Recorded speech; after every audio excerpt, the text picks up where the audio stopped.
The following program does not necessarily reflect the opinions and viewpoints of the staff and management of this station. Welcome to the wonderful world of seniors, the best of all worlds. You now have the time, resources, and ability to enjoy what you have worked for all your life. So let's explore the many possibilities available to seniors on Senior World Radio. Senior World Radio is your source for senior citizens-related topics, information, and entertainment. Now, here is your host of Senior World Radio, Glenn Howard.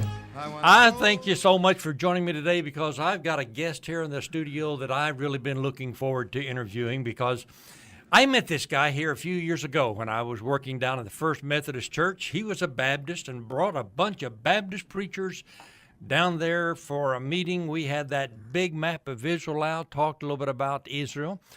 But the other day I saw a book he had written, which was a study of the emotional trauma of the retirement for Southern Baptist ministers.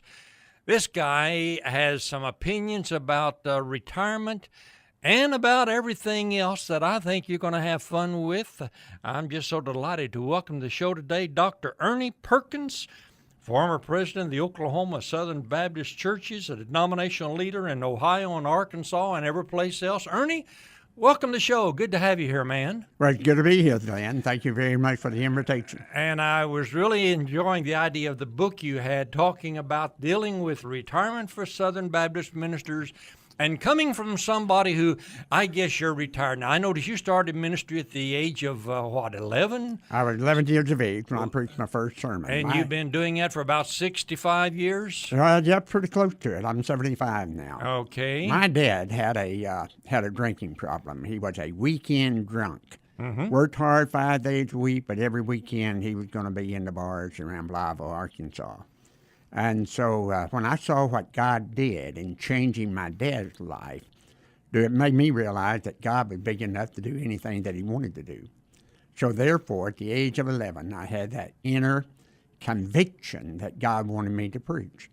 Every time my pastor got up to preach, I'd almost be angry at him for doing what I was supposed to do. That's my job. Absolutely. And so I had a pastor that took me very seriously. Now, that's the important thing, Glenn. It's not unusual, perhaps, for a child to want to do something. What is unusual is for an adult to take that child seriously. And the amazing thing is that my pastor and my church saw that God was trying to tell me something. And therefore, when I talked to my pastor, he took me very seriously, announced to the church that I had talked to him on that Sunday night that I would be preaching the next Wednesday night. So on March the 7th, 1951, as an 11-year-old boy, I preached my first sermon. I averaged preaching once a week for the next 5 years. I got my first church when I was still in high school. Well, it's amazing. In fact, looking over your credentials here, I was looking at the website, and good night. This guy's got 4 earned doctor's degrees, a doctor of theology, a doctorate in ministry, a doctor in education, and a doctor of philosophy, whatever that means, plus 3 master's degrees, held over 1,000 revivals. Man, you talk about trying to take advantage of opportunities. You've been involved in doing it. Well, it's been a good run. I have really enjoyed it. People have been extraordinarily nice to me. Mm-hmm. It seemed to me as if I have been petted, if I can use that word, all of my life. As a child, I had a terrible speech impediment because, as you know, I have a hearing handicap. I've been wearing hearing aids for over 50 years. Someone asked me, said, Ernie, have you had that all your life? And I reply, not yet, but I have had it up to this point. And so therefore, one of the reflections of that hearing handicap was a speech problem. If you don't hear correctly, you're not going to speak correctly. Right. And so the guys down at the little country store would just tease me, call me George Q. Elzebub IV. I don't know where they got that name. But it would make me mad, and I would start jabbering up a storm, which they couldn't understand, but they just loved me. And so I've been petted all my life. Well, I think it's interesting, though, that at the age of 65, you have decided, even though the denomination may want to put you out to pasture, you wasn't ready to do that. No, I had been the director for the Capital Baptist Association, which in many areas was the 4th largest association of the 1,400 associations in the Southern Baptist Convention. Really? I didn't know that. Yes, the largest is Houston. The second largest is Dallas. The third largest is Fort Worth. Now, consider, Glenn, all three of those are in Texas, which means that they may or may not be larger than we, because you know how Texans always exaggerate. They say Oklahoma's a little old state that outlies Texas, and somebody said, no state in the union can outlie Texas. There you are. That's it. So, but anyway, it's hard to be at a place for 23 years and turn 65 and quit. Yeah. And so I was telling them I wasn't retiring, I was quitting. And one of the guys said, well, Ernie, we wanted to give you a retirement party with some gifts. I said, I'm retiring. And so they were good to it. They gave one to me a 2-week trip to Hawaii. She enjoyed that so much. I was so busy picking pineapples to pay for our way back, but she really enjoyed it. That's great.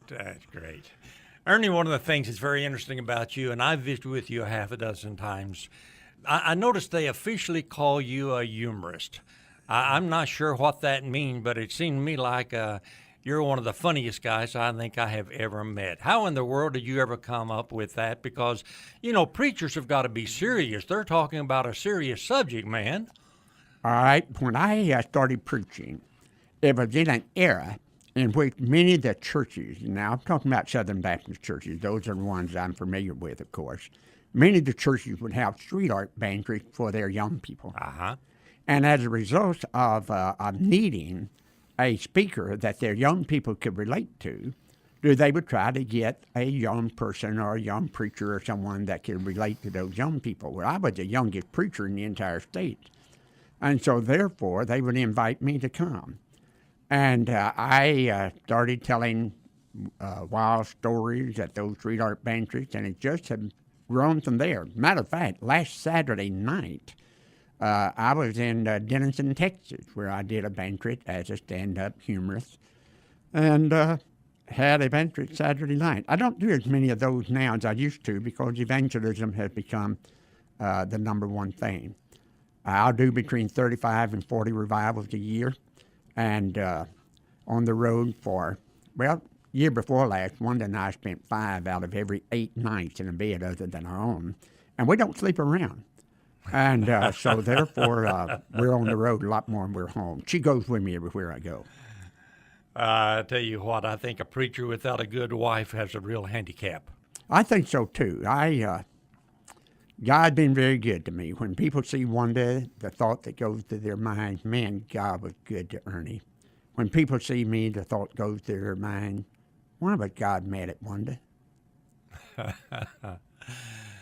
Ernie, looking back over a lifetime of ministry, comparing that with the other options and alternatives that came along, you could have gone into different professions, probably some that would have helped you make a little bit more money than you'd made at preaching.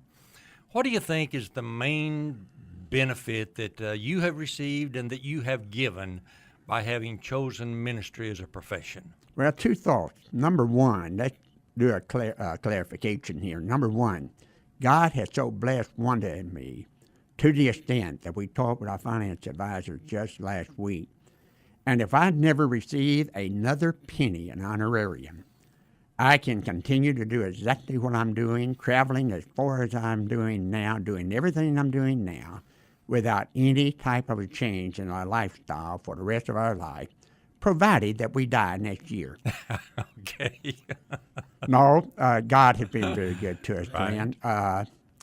I have never regretted the thought a single solitary time about going into the ministry. It has always been a great fulfillment in my life. I was a pastor for 19 years and loved pastoring. Always had a deep down desire to go back in the pastorate, which I think was a gift from God. It is my opinion that a denominational worker in any denomination is always at his best or her best if deep down inside they love the local church so much that they had rather be a pastor. Because if they go into that denominational role from a bad experience, I believe that there will always be a little bit of a condescending attitude towards the pastors that they work with, because I am so blessed not to have to put up with what you have to put up with. But if deep down inside you can always be just a little bit envious, in a spiritual way, of course, envious of any pastor you work with, you're going to hold that pastor to a high level, and you can relate to that pastor much better. Having spent a lifetime in ministry, how would you define the actual job of a minister? There are two different thoughts on this. Number one, I put preachers in two different categories. Okay. One is a reverend, if I can use that word, whose primary talent and abilities and attributes are in the ministries. So therefore, without a question, he is a minister who does preaching, although preaching may not be his strength. Okay. The second is a preacher who does ministry, although ministry may not be his strength. And I know some great preachers that are poor ministers, but I know some great ministers that are poor preachers. And so therefore, you have these two different temperaments in ministry. The ideal man or woman, of course, and I have to use woman because there's a lot of women ministers out there, not so much in my denomination, but in other denominations.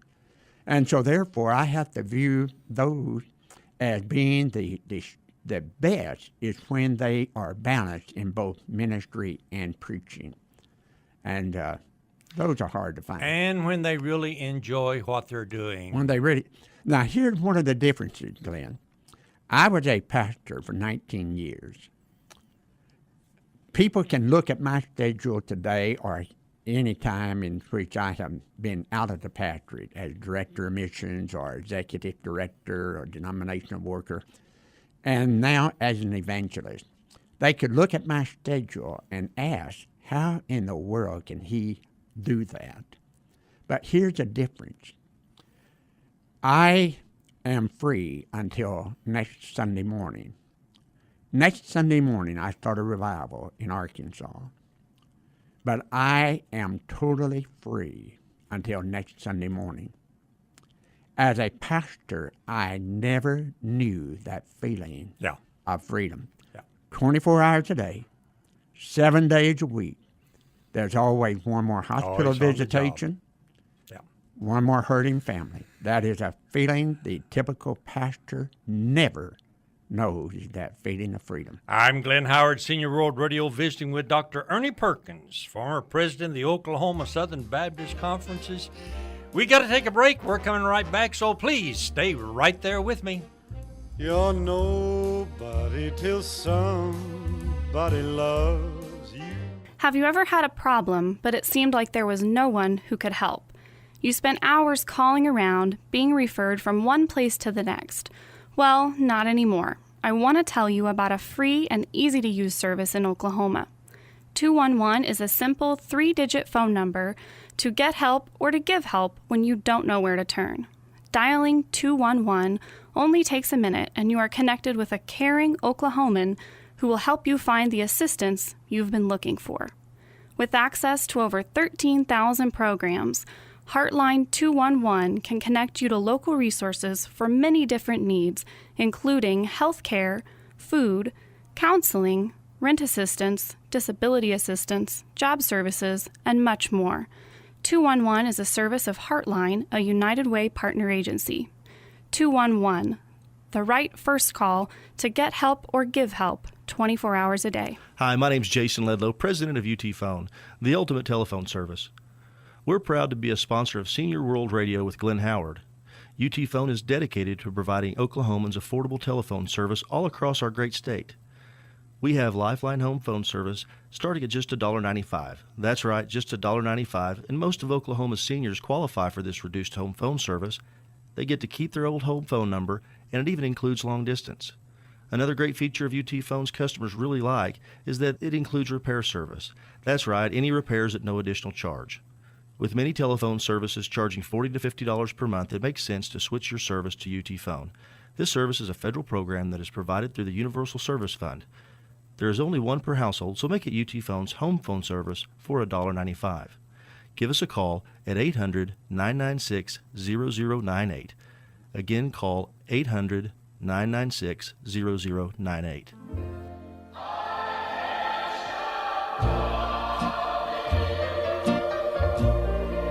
I've made up my mind. Welcome back to Senior World Radio. I'm Glenn Howard, visiting this morning with Dr. Ernie Perkins. Dr. Perkins, former president of the Oklahoma Southern Baptist Churches, having been a denominational leader in Oklahoma, Ohio, Arkansas, and who knows where else. A guy who has 4 earned doctor's degrees plus 3 master's degrees, preached over 1,000 revivals, and currently, even though he has passed that 65 years of age, his attitude toward retirement is you don't do it. You That's just right. keep yourself going, and we're having so much fun talking. Ernie, I'm so glad you're in here with us this morning because you're truly, we talk about seniors are young at heart and twice as smart. But if you can add to that smartness the joy and the humor, the fun of growing old, it sure does make life a whole lot more exciting. Yes, it does. Glenn, one of the things that about the education, every one of those degrees is a fully earned, full course of study, no shortcuts in any of them. The last doctorate that I worked on, I finished after 6 years of study and received that doctorate when I was 72.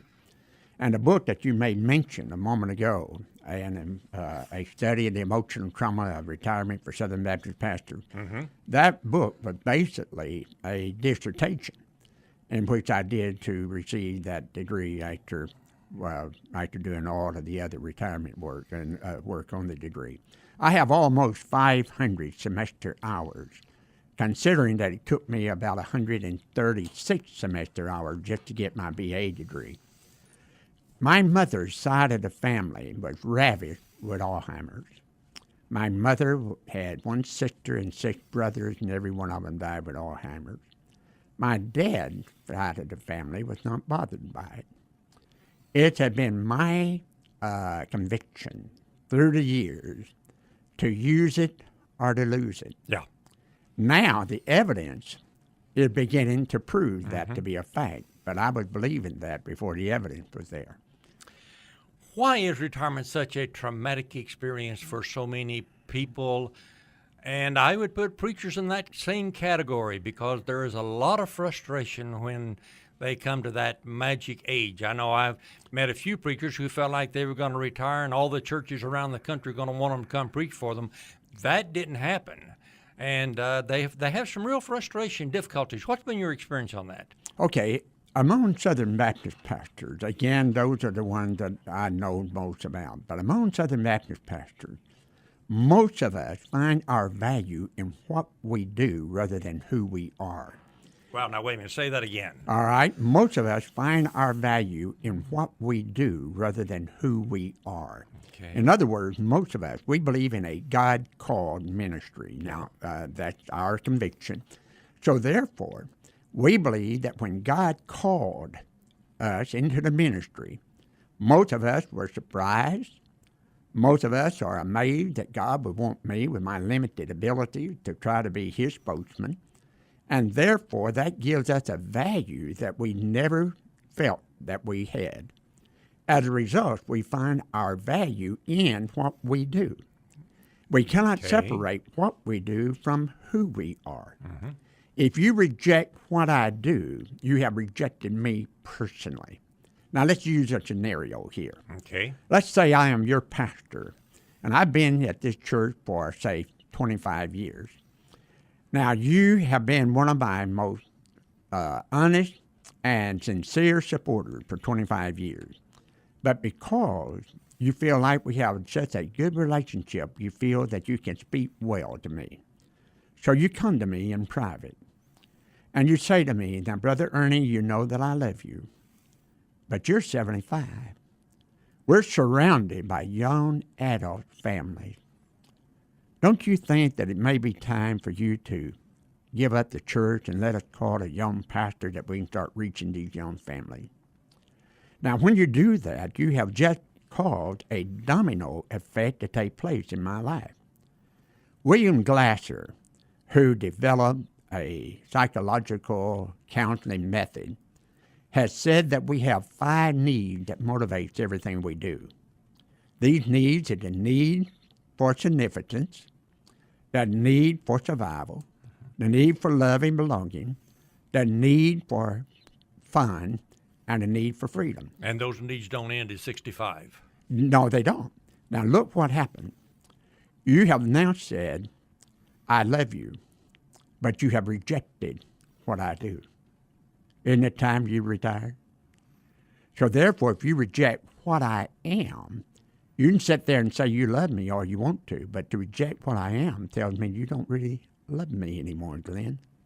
So that domino falls. Once that domino falls, every time I get into the pulpit to preach, the main one I can see out in audience is you. Yeah. And therefore, now the freedom to preach domino falls because I know you're judging every time I step in that pulpit. As a result of losing that freedom in preaching, the domino of fun falls because ministry doesn't have the joy that it used to have. Because I know Glenn, and I don't know how many more, are constantly judging me. That hit the last domino, which is the domino of survival. I haven't made proper arrangement for my retirement. I really need the income of pastoring this church. And so therefore, all of those dominoes have now fallen. All right, let's talk about the solution to it. What, as pastors begin approaching it, there's 2 things that really get pastors. One of them, of course, is so many of them run into conflicts in their ministry, sins and problems. And if we get time, I want to come back and talk about that. But a lot of them, when they come up to the retirement, there really is a loss of this identity you're talking about. How do we deal with that? What, in your book, how did you approach this solution to that problem? Well, I was totally surprised in my study. I really felt that I would find a vast majority of retired Southern Baptist pastors to be frustrated because they were not being used. And therefore, because they were not being used, they just were frustrated. In my study, I found right the opposite. I found the vast majority of Southern Baptist pastors are very contented in the declining years of their life and the ending years of their life, because they are as busy as they want to be. Most of them are busy in a local church as a Sunday school teacher, or else just as helping their pastor in hospital visitation or things of that nature. They are still very busy. Many of them are helping our small churches that cannot support a full-time pastor, and therefore they have the opportunity to have a person with years of experience, years of wisdom, who is able to be their pastor. And many of them are still pastoring, even though they're now in their 70s. The only ones that I really found that are suffering depression in this period of their life are 2 groups. One is a group whose health has now put them in a position that they are not able physically to do ministry. And therefore, because they are physically disabled, they are also spiritually or maybe emotionally disabled. They are suffering depression. The second group is what I call the racehorse preacher. Again, I put preachers in 2 categories. The racehorse, the plow horse. Doesn't have anything to do with value. Doesn't have anything to do with the way they look or their appearance. But the racehorse finds his or her value in statistics. The plow horse finds value in ministry. As a racehorse pastor, and that's what I was, do my success and value as a pastor depended upon what the figures said this year in comparison to last year. Is our church growing? Are we reaching more? Are we baptizing more? If we are having a great year, and I am being a great pastor. If, on the other hand, we had a very bad year, I am questioning whether or not I need to continue at this church because obviously I'm not doing any good. Fundamentally, this goes back to basically, is it a ministry or is it a job? Not necessarily. Okay. Not necessarily. The racehorse can feel that he is doing ministry because he's out there reaching people, but the racehorse can do his work best when he isn't and doesn't have a lot of equipment on him. His saddle is small, everything is small, and the racehorse wants to move quickly. That's why it's hard for a racehorse to work through committees. He loves to be able to go ahead and make decisions and see that things are done and move right on immediately. The plow horse, on the other hand, you can put the old collar on him, the old crate chains on him, and all of that, and he's content. The racehorse runs down a track with a goal in mind. The plow horse goes down one row, moves over 1 yard, comes back, move over 1 yard, go back all day long. Both of those are good metaphors for the type of ministry. A racehorse will be at the hospital if you're going to have surgery. He'll have prayer with you before you go in, but he's not going to stand around with the family for 6 hours while you're in recovery. Ernie, I'll tell you what, I wish this was an hour show rather than just 30 minutes, but time runs out on us because there were so many things I would love to continue asking you. In fact, I had notes. I was wanting to ask you about pastors who seems like we've had a bunch stumble and fall. A lot of problems in the world today that ministers are involved with. But, hey, our time has run out. We've got to call a quit to this thing. I'm Glenn Howard, Senior World Radio. We've been talking today with Dr. Ernie Perkins. Dr. Perkins, former president of the Oklahoma Southern Baptist Churches here in Oklahoma. He's been a denominational leader in Ohio, Arkansas. Highly educated, a very capable person, and he's one that proves simply because you've turned 65, 70, 75, all you're doing is just picking up speed and moving on. Dr. Perkins, thanks so much for coming in to be with me. We got to go. We'll see you same time next week. Till then, be good to everybody you meet. Do something nice for somebody, especially yourself. See you next week now. Bye-bye. I'm on the top of the world looking down on creation, and the only explanation I can find is the love that I've found ever since you've been around. Your love's put me at the top of the world.